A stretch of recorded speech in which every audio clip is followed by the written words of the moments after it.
é o vídeo que deixou as redes sociais e o mundo em choque. Uma jovem aparentemente sendo jogada de uma ponte abandonada no Brasil, sem corda de segurança, em um incidente de salto de corda que deu terrivelmente errado. Ela cai de uma altura de 40 metros e morre. Agora, 3 pessoas foram presas e acusadas. O governo federal também está sendo responsabilizado. Estamos trazendo um advogado criminalista brasileiro para determinar se alguém será responsabilizado e para perguntar: como algo assim poderia acontecer? Bem-vindo ao Sidebar, apresentado pelo Law e Crime. Eu sou Jesse Weber. Tenho certeza de que você já viu isso nas redes sociais. Esse vídeo horrível, do dia 13 de junho de uma mulher sendo jogada de uma ponte abandonada, caindo 40 metros até o chão. E ela acaba morrendo nesse incidente de salto de corda que deu terrivelmente errado. E agora, 3 supostos instrutores foram presos. Eles estão enfrentando acusações criminais. Essa é a história. Este é o caso de Maria Eduarda Rodrigues de Freitas, de 21 anos, que caiu para a morte no sábado, na Ponte do Esqueleto. Agora, essa é uma ponte em Limeira. É uma cidade a mais de 145 quilômetros ao norte de São Paulo, Brasil. Agora ela é conhecida como a Ponte do Esqueleto. Ela não está em operação há cerca de 30 anos. Aparentemente fazia parte de uma linha férrea.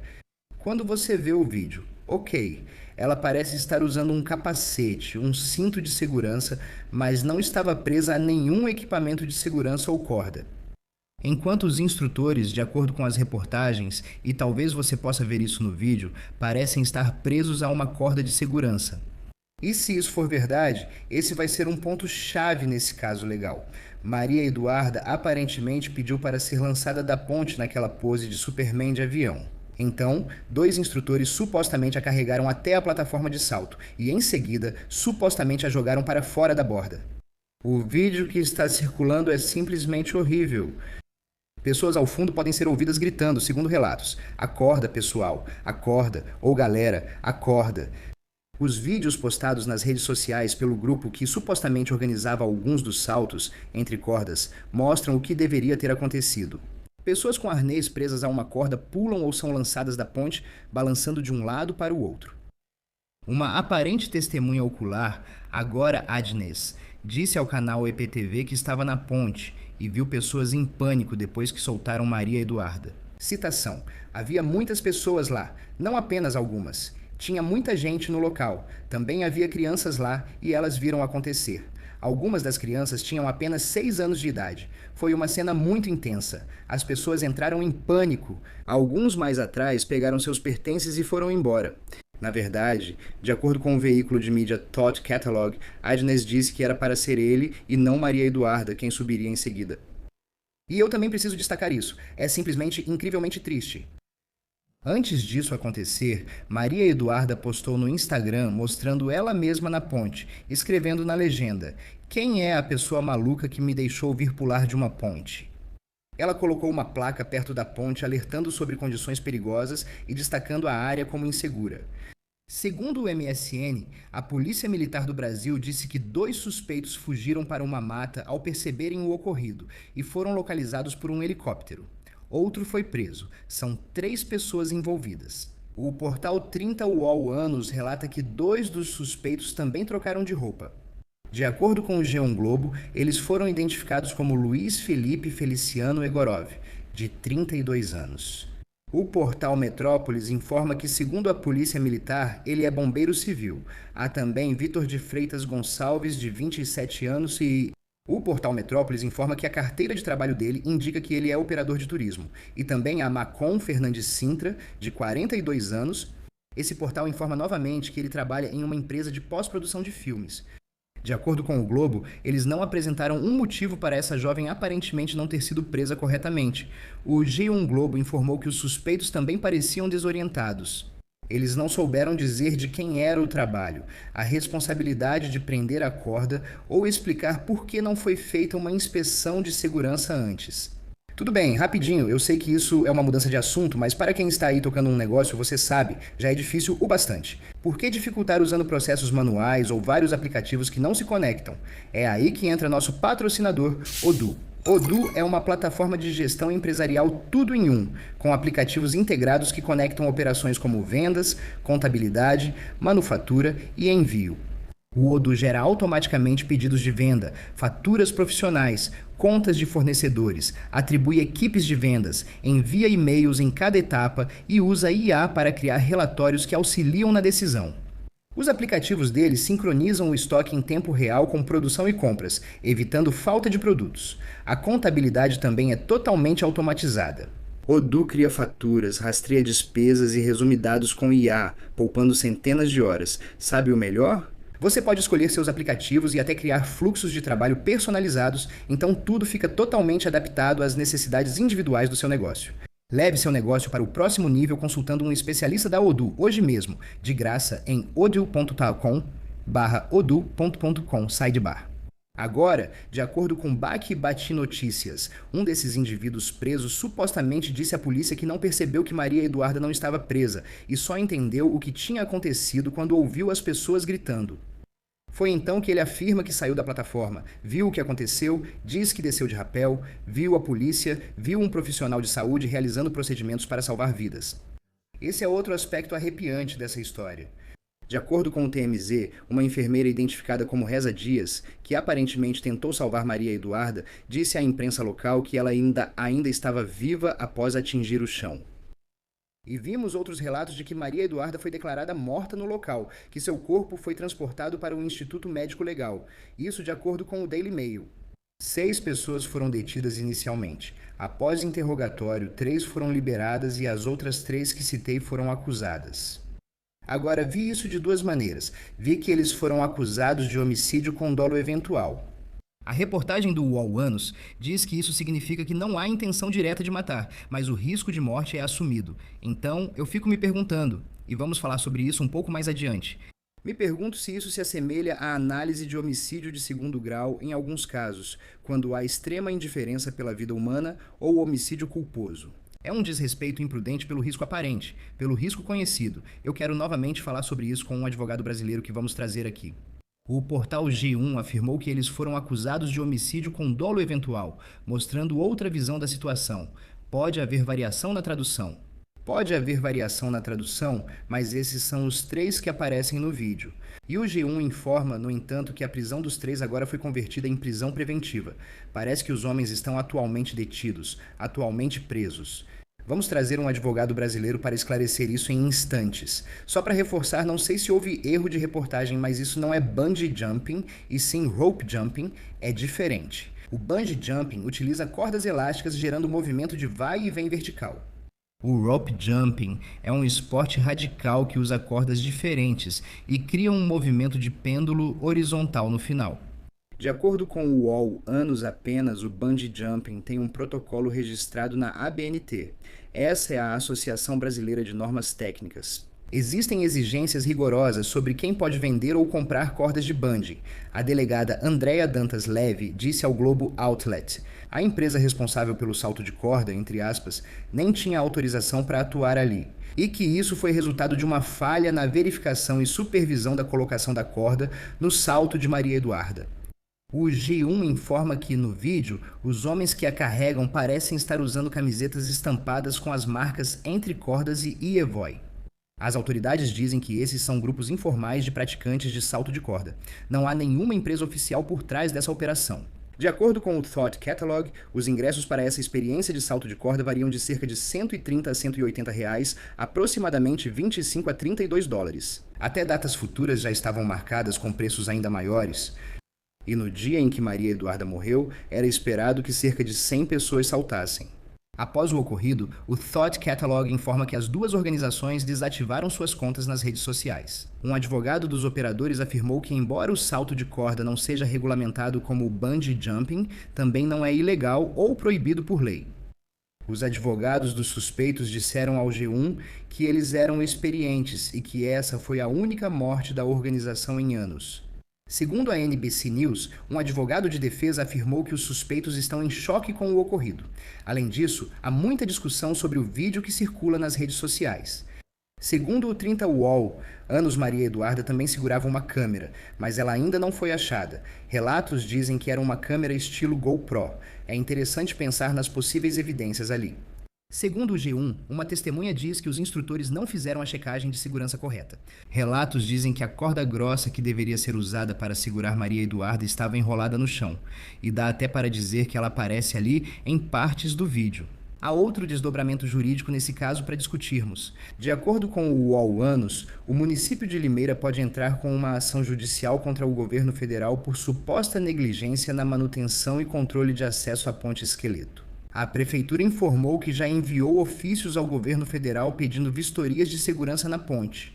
O prefeito Murilo Félix teria afirmado que os riscos dessa ponte já eram conhecidos pelas autoridades e que essa ponte já teria um histórico de acidentes, incluindo a queda de um ciclista da ponte que morreu em 2024. Ano passado, mais 2 pessoas teriam se ferido. O prefeito publicou nas redes sociais, segundo a Fox, uma jovem de 21 anos morreu em uma tragédia que não deveria ter ocorrido.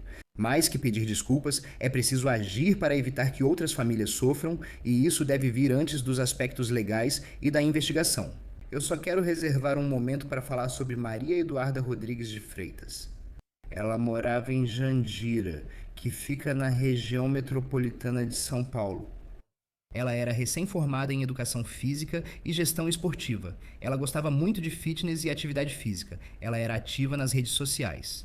Segundo o Thought Catalog, ela tinha um noivo que, ao saber do ocorrido, passou mal. Família, amigos, todos descreveram essa perda tremenda nas redes sociais. Um familiar teria postado no Instagram: "Até agora eu não acredito. Eu te amo muito. Nunca vou esquecer nossas piadas. Sempre vou lembrar de você. Te amo muito, princesa." Outro amigo postou no Instagram que Maria Eduarda era, abre aspas, uma jovem linda, cheia de sonhos e agora com planos interrompidos. Segundo a NBC News, a mãe de Maria Eduarda também fez uma declaração nas redes sociais. Segundo a imprensa local, abre aspas, minha amada filha, só hoje eu queria te abraçar mais de 1000 vezes. Como dói a sua partida. Eu te amo eternamente, minha princesa. E muito obrigada por fazer parte da minha vida nesses 21 anos. Que honra foi ouvir você me chamar de mãe. Deus, obrigado por esse privilégio. A Academia Pano Panobianco, onde Maria Eduarda dava aulas, afirmou: hoje nos despedimos de uma pessoa muito especial, da nossa família Pano Panobianco Silverstone. Maria Eduarda deixou sua marca através da dedicação, carinho, alegria e respeito com que tratava todos ao seu redor. Sua presença iluminava o ambiente e sua memória ficará para sempre em nossos corações. Neste momento de dor, nos unimos em oração e solidariedade à família, amigos e colegas, desejando força e conforto para enfrentar a perda. Que as boas lembranças, os momentos compartilhados e o amor deixado por ela sejam fonte de paz e conforto. Descanse em paz, Maria Eduarda. Depois foi postado que a academia suspenderia as atividades, abre aspas, como sinal de respeito e luto. Maria Eduarda teria sido sepultada no domingo. Tudo bem. Quero chamar alguém com expertise na lei local. Mais uma vez, contamos com Adrele Barca, advogado criminalista brasileiro. Obrigado por dedicar seu tempo para falar disso. Primeiro, essa história está em alta. Foi parar nas redes sociais e muitos já viram o vídeo. Grandes veículos de comunicação nos Estados Unidos comentam sobre isso. Quantas pessoas aí na sua região também falam sobre o assunto? É uma história que aí no Brasil está recebendo muita atenção. Sim, todo mundo está falando sobre isso. Não só pelo acidente, mas também pelos comentários sobre o corpo da vítima após sua morte. Então, tem sido muito comentado. Ao falar isso, a que comentários sobre o corpo dela você se refere? Houve muitos comentários sexistas sobre o fato de ela ser uma garota jovem e pessoas falando que queriam ver o corpo dela. Sério? É isso que as pessoas estão dizendo? Sim, muitos homens falando sobre isso. É horrível. Isso é um elemento que eu nem sequer compreendi. Isso é um elemento que eu nem sabia que estava acontecendo. Isso é nojento e perturbador, considerando o que a família e amigos dela agora enfrentam. Essa é a próxima etapa. É. Deixando isso de lado por um segundo. Eu não conhecia esse tipo de salto com corda. Esse tipo de salto com corda é comum no Brasil? Sim, é muito comum. É legal, né? Muita gente faz isso. Se você tem as autorizações, é legal. Mas a gente já falou sobre isso antes. A autorização é um pouco diferente do bungee jump, né? O bungee jump é mais regulamentado? Não, na verdade, os dois são igualmente não regulamentados. Beleza. Você sabe se esses operadores, as pessoas que foram presas e acusadas, você sabe se eles tinham licença ou autorização? Vi comentários dizendo que não eram autorizados. Eles nem sequer tinham uma empresa formal para isso. Então, é ilegal o que eles estavam fazendo?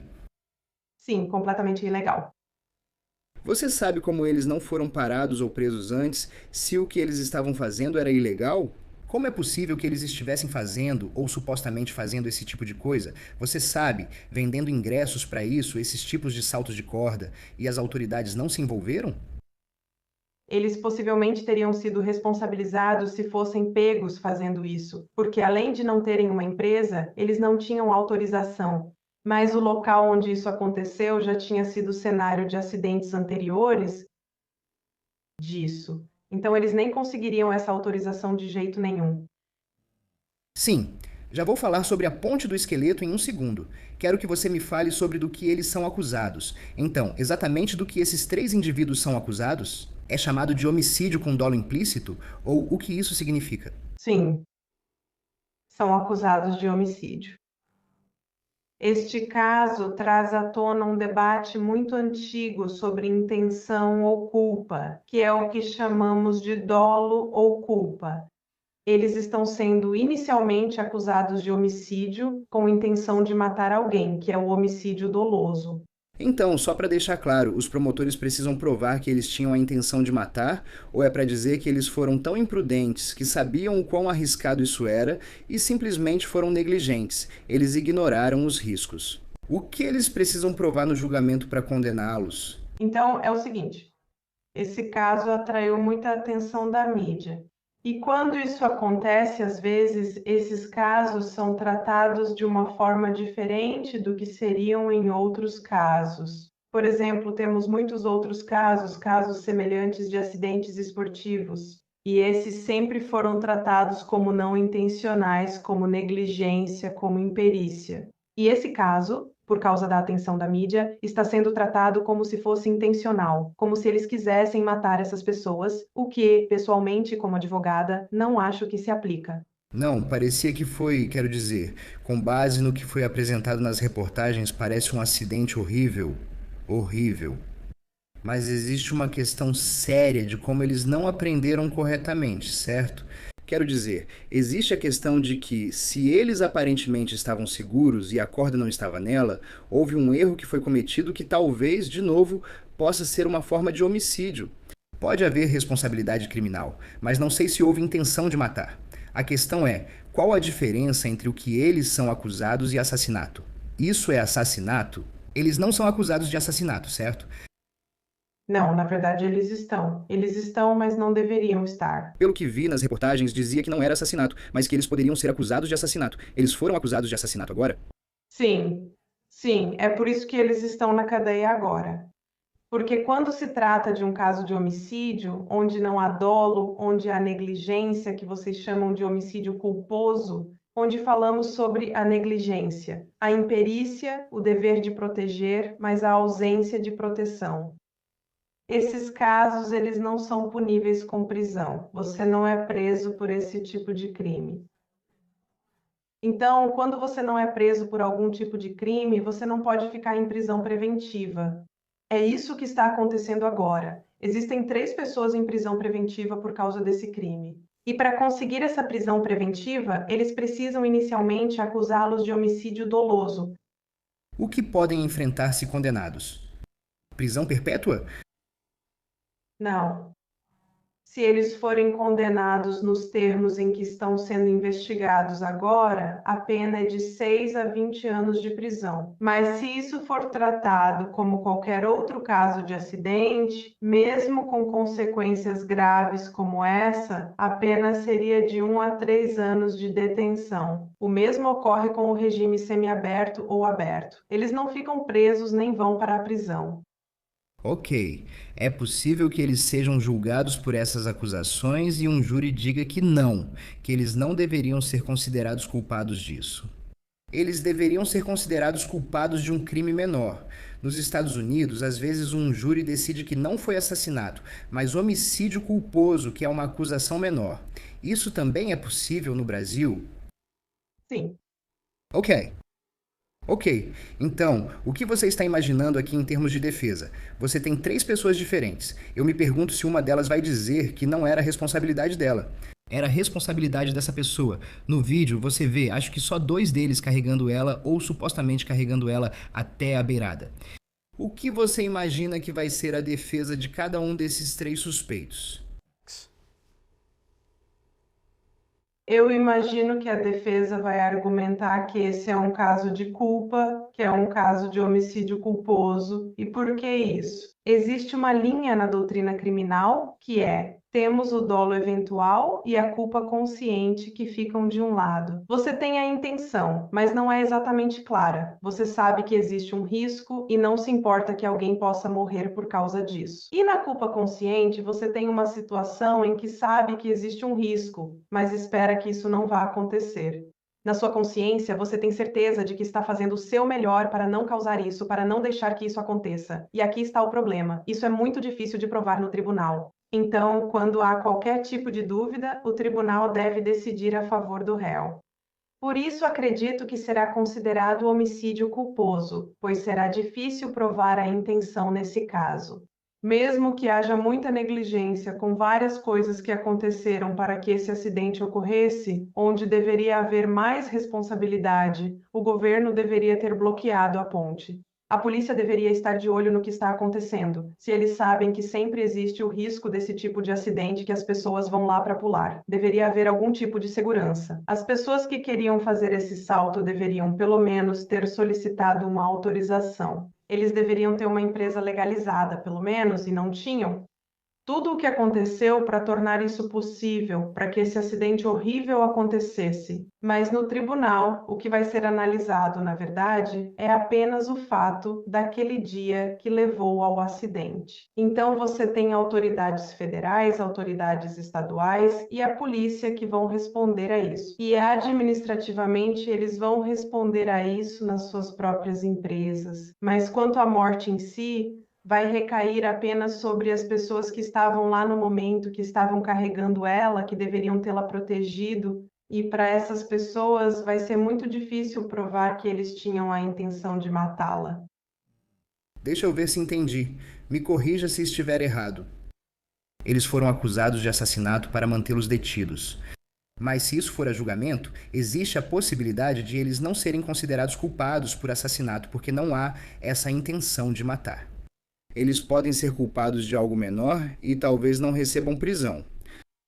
Sim, Tudo bem. exatamente. Quando o julgamento aconteceria? E seria diante de um júri ou de um juiz? Se isso tivesse sido tratado desde o início como homicídio culposo, não haveria júri, haveria apenas um juiz. Mas como isso está sendo tratado como homicídio doloso, eles vão enfrentar um júri. E é unânime? Tem que ser um júri unânime. E quantos jurados são? Não precisa ser unânime.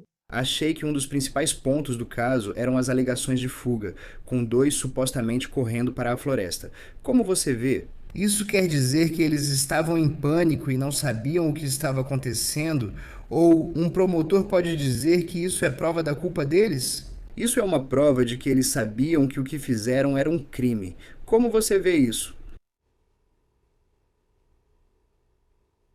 Pelo que eu vejo, eu entendo que, claro, eles sabiam que o que aconteceu era um crime, mas não acho que o fato de terem fugido signifique que eram culpados de algo ou que tivessem planejado isso. Eles não fizeram isso e fugiram como se tivesse sido planejado. Eles simplesmente fugiram. Eles estavam em choque. E, novamente, eu mencionei que foi isso que um dos advogados de defesa disse. Deixa eu te perguntar, como é possível que isso tenha acontecido? Digo, você vê o vídeo e parece que estão carregando ela. Parece muito claro que ela não está presa. Parece muito claro que não há corda. Dá para ver a corda no chão toda enrolada. Como é possível que eles tenham falhado em prendê-la? Como algo assim acontece? É muito difícil acreditar que isso aconteceu do jeito que aconteceu. Ao mesmo tempo, eu entrei em pânico quando vi o vídeo porque pensei: dá para ver que isso não está seguro. Parem. As pessoas gritam, as pessoas berram. Ela não tem uma corda. Parem. E eles não ouviram. Provavelmente porque estão acostumados a ouvir gritos enquanto fazem isso e não podem se distrair ou machucar a pessoa. Mesmo assim, é difícil acreditar que isso aconteceria. É. Então, o governo federal, o município, a cidade podem estar entrando com uma ação judicial contra o governo federal, certo? Dizendo que eles foram negligentes. Deveriam ter isolado adequadamente essa ponte. Ninguém deveria ter acessado ela. Onde você acha que isso vai dar? Isso vai virar um processo? É um processo forte? Me diga o que você acha disso. Eu acho que é um processo forte, porque a ponte é, na verdade, responsabilidade do governo federal. Então, eles deveriam ter isolado a ponte. Mas eles não eram os únicos responsáveis por isso. Qualquer autoridade relacionada à segurança da cidade poderia ter feito isso. Não só o governo federal, todos eles deveriam ter feito isso. Mas, quando se trata de discutir responsabilidade, eu acho que está muito claro que, nesse caso, ela recai sobre o governo federal. O que aconteceria se eles os processassem? Vai para, eu imagino, um julgamento. Qual é o resultado? O que o governo federal, se perder, tem que fazer? Eles pagam multas? Quer dizer, é isso mesmo? O governo federal paga multas à cidade? Sim, provavelmente uma multa. Ok. Provavelmente uma. Multa ou uma sobretaxa. Eles precisam, você sabe, fazer uma mudança? Eles precisam interditar a ponte? Eles precisam demolir? Eles precisam garantir que ninguém tenha acesso a ela? Sim, isso já deveria ter sido feito. Certo. Mais uma pergunta antes de eu te liberar. Então, parece que Maria Eduarda tinha uma câmera, possivelmente uma GoPro, mas as autoridades não a encontraram. Não sei se você viu alguma novidade sobre isso. Se eles encontrarem as imagens, se encontrarem a câmera e conseguirem as gravações, por que isso é tão importante? Como isso afeta o caso? Isso depende do que vai ser encontrado nessas imagens.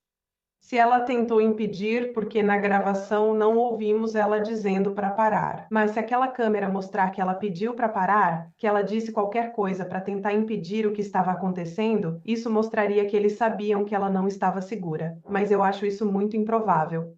É. Olha, eu estou pensando que se você pudesse ouvir claramente as pessoas dizendo: ela não tem corda, ela não está segura, ela não tem corda, ela não está segura, eles teriam jogado ela por aquela borda, o que é importante para a intenção. Mas, novamente, estamos nos estágios iniciais. Vamos ver onde isso vai dar. Essa é uma situação trágica, trágica. É tão horrível aquele vídeo. É terrível pensar no que ela passou. É terrível pensar no que ela, a família dela e os amigos dela têm que passar agora. Além do que você disse no começo, os comentários das pessoas sobre Maria Eduarda são simplesmente horríveis. Adriele Barca, muito obrigado por ter vindo. Agradeço muito. Obrigada, Jessie. Obrigada por me receber. E é isso que temos para vocês agora aqui no Sidebar, pessoal. Muito obrigado por nos acompanharem. E como sempre, por favor, inscrevam-se no YouTube, Apple Podcasts, Spotify, onde quer que vocês ouçam seus podcasts. Vocês podem nos assistir no Peacock da NBC. Me sigam no X, Instagram e no Jesse Weber ao vivo na News Nation de segunda a sexta às 23 horas, leste Estados Unidos. Até a próxima.